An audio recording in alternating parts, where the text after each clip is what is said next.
But in all those times and all these years, I'll have to tell you about a man that, to me, was one of the finest politicians I ever met in my life. He was always there, not only for me and for everybody else. I mean, in all these years, you'll never hear a bad word. Anybody ever came across you, Republican or Democrat, it doesn't make any difference.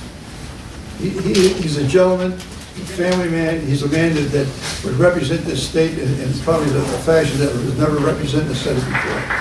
And I'm not going to spend too long. I know we have a long interview, but I just want you to know there's a man that you can get behind. It is certainly incumbent upon all of us, and I'm certainly I'm going to do everything I can in my small way to see that Joe gets all the votes he can get in the area. I'm certainly incumbent on the club to do the same. So without any further ado, I really want to thank my dear friend Joe for this.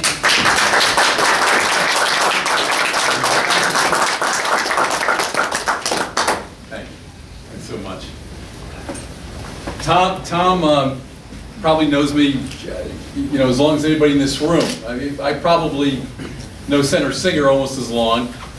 And Tom, you're not the only person from my district who has left my original area to move down here. Larry Loyman and I go back, you know, probably a quarter of a century as well. So little by little, you know, Lakewood is gaining new Republicans, new friends. My aunt, by the way, Tommy, just passed away. I think Bob knew her a little bit. Last March, and she lived in Lakewood for the last 35 years of her life. So I drove a lot of times down to Paris Court, and she lived in a little development off New Hampshire Avenue at one point, and so it's good to be here. Tom O'Malley was a great councilman in Old Bridge, and then he ran the Utilities Authority. A great supporter of mine, great pal of mine, and he's been trying to get me down to this Lakewood Republican Club, Valerie, now since he moved here 10 years ago. So I needed to find an excuse to do it. Despite his invitation, I had to decide to run for the U.S. Senate. And so now I have really good context for being here. I see Alex Markowitz in the back of the room. Where's the president? Alex doesn't typically come to these club meetings. And so, you know, he's a national Republican. He's an important national Republican. Now that I'm here, he's here since I'm running for a national office, and so we got to get Markowitz here more often. Can we do that? Yes, let's do that. You know, he needs to. Are you a dues-paying member? I want to know. I hope so. Throw him out. No dues. I hope that's the case. No, throw him out. Well, listen. I wanted to say something about the legislative delegation here to start off with. I know your two new assembly members very, very well because they come from Monmouth County. And I feel as if you probably know me a bit because we share that common newspaper, the Asbury Park Press. I assume that people still read it here and get it on their driveway every morning. I know I stumble out of bed and sneak out in my pajamas and get it in the morning and see what's on the front page or what's not on the front page. But you have two good Monmouth County-based assemblymen now, Valerie, as you know, Dave Ribel and Sean Keene, who served with us in the Senate, and now represents this new kind of hodgepodge district that has part Monmouth, part Ocean. They're all like jigsaw puzzles. They're really good guys. Their senator, my friend, guy that I've served with now virtually my whole career, is a great role model for them, and he's really a role model for me as well. Bob and I served in the assembly when I was we had no gray hairs. I went to his son's bar mitzvah, who's now a big strapping member of the Monmouth County Prosecutor's Office, but we've known each other that long. Then we followed each other to the state senate. Along the way, when I was taking too long to marry my wife Susan, and we've now been married nearly 17 years, Bob and Carol took me aside and yelled at me and said, "What are you doing? What is wrong with you?" And so I owe him a lot. And I watched him grow from being a really good legislator to a great legislator who makes things happen. And you should know that, not just for Lakewood and the environs, but from a statewide point of view. There's people that carry the load, go-to people that the political community knows and the public at large know to go to, seek out to get things done, and Bob is one of those guys. So, Bob, congratulations for all your success. Your friendship to me as well. So, listen, I have a lot of good friends in the room. I think that there's a sense that some of you, have followed me, excuse my back. Over the years, I've served for a long time, and I care about the state.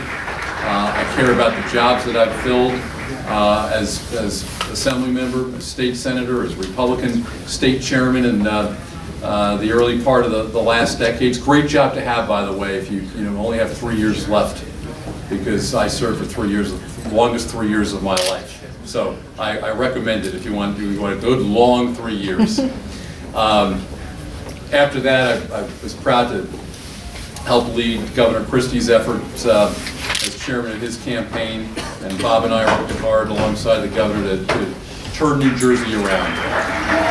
But I took a look at the landscape.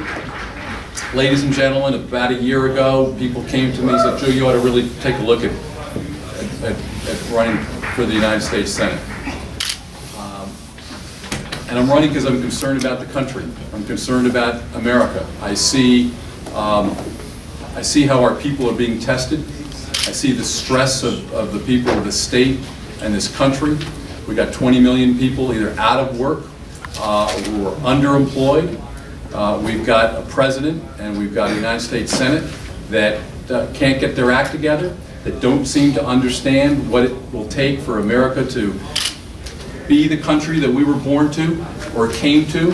I want to have for the foreseeable future. And there's nothing new in sight. And so I looked around, I said, who's the right person to run against the incumbent Bob Menendez in a tough election year? There must be somebody in this great, big, huge state of 8 million people, smart, accomplished people in the political sector, in the business sector. Maybe there's somebody that can finance a campaign, because it's going to take a lot of money to run a big federal race in the state in a presidential year. And I said, while I look and while I wait, I'm going to open up an exploratory committee, I'm going to raise money, I'm going to talk to people. At the end of the day, I realized that the best person that had a viable chance to win as a Republican in this state was me. And I looked around, I looked at this incumbent who actually ran 7 years ago on a promise to make the state, make this country better. And Bob Menendez made it worse. He made it worse. He ran on a platform of job creation, and when he started, the unemployment rate was 4.7%, and today it's 8.5% on a good month. The deficit of this country, what we spend more than what we take in, was $250 billion a year, and today, as you know, it's over $1 trillion. The debt at that time, having been amassed for 200 years, right? $8 billion. Today, when he's finishing his term, it'll be $15 billion. And what's he going to promise? And what's the president promise us? More taxes, more spending, more debt. Nothing new. No realization that what they have tried hasn't worked, but the same formula. They made things worse. And in New Jersey, we have challenges, but we're making things better here at the state capitol and for the state at large.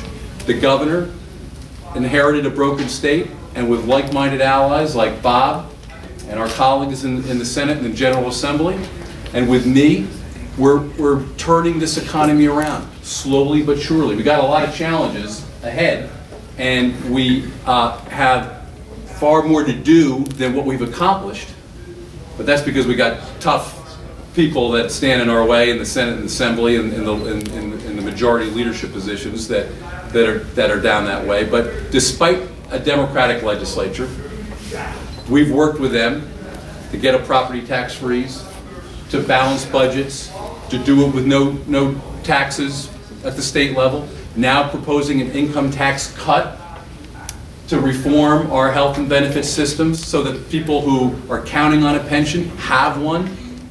in the out years. And New Jersey is a model for the state capitals. And so it's that kind of energy, it's that kind of political will, it's that kind of rolling up your sleeves and working with the other side of the aisle that we don't have in Washington, that I know I can bring to the table. We work with Republicans and Democrats in the U.S. Senate, and we hope with the president of our party, but if not, whoever is there, to make sure that this country stays strong, to make sure that that the kind of life that I had as a kid, that we all had, is going to be here for our children. You know, my grandparents came here to this country like a lot of grandparents did, and a lot of parents did. My father came as a young adult, and he was a doctor. He worked out of our house. He saw patients in our house and went to the hospital, made rounds. He had a little black doctor bag and made house calls, and I went with him as a young kid, and we lived the American dream. My brothers and sisters were lucky, and we've all worked hard, as you all worked hard. We want the same things for our kids. We want the very same thing for our children and for our grandchildren. And I know that the incumbent senator is not going to provide it, and I'm going to be there for you. I'm not going to let you down. Let me just say that, and then I'll open it up for some quick questions and answers. I know this is a tough election. Everybody reminds me of that. Tom, wherever I go, they tell me we haven't elected a Republican to the U.S. Senate from New Jersey since 1972. Now, we only have elections every half dozen years. And so there haven't been that many. But this year it's going to be a little different. It's different because the incumbent, frankly, has a lot of weaknesses. And a lot of people don't know him, and that's a fact. And if they do know him, they don't particularly like the job he's done. And I've been hearing from people for many, many months now. And the survey research bears that out. Number two, people don't know me. They don't know me yet. And I've run in as you know, Tom, and Larry knows, in some swing towns, blue collar towns, all kinds of territory, and I'm going to connect with people, just like I connected with the Democratic Cuban mayor of West New York in Bob Menendez's home county, who endorsed me. And so we're going to move all around. And nobody knows me yet, but that's because it's February. But by October, they're going to know me. And number three, this is a different year for New Jersey. This is a different year because America is in trouble, and people understand it, and they understand it more than the political establishment in Washington understand. The next 5 to 10 years are going to determine whether this country continues to be the great hope of the earth and the leader of the world. And they get that, and that's why they elected Chris Christie, because they knew New Jersey was on the edge. And people intuitively understand that the country needs a different approach and fresh leadership. And that's what I'm going to offer, and that's why it's not going to be a typical New Jersey year, and that's why I'm going to be successful. But I'm going to need your help. I'm going to ask you to stick with me and get the message out there because a lot's at stake. A lot's at stake. We love the state, we love this country, and that's why we're doing this thing. It's bigger than me. It's a mission for all of us. So I want to thank you. I appreciate it. I'm happy to take a question or two. Bob and I want to report to you that a lot of folks over time have talked to us about something specific that relates to the yeshiva here and to non-public schools all across the state. That's technology aid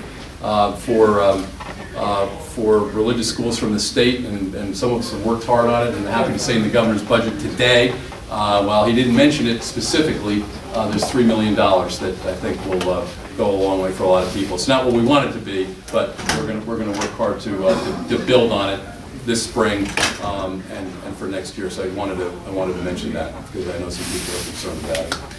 Thanks, everybody, very, very much.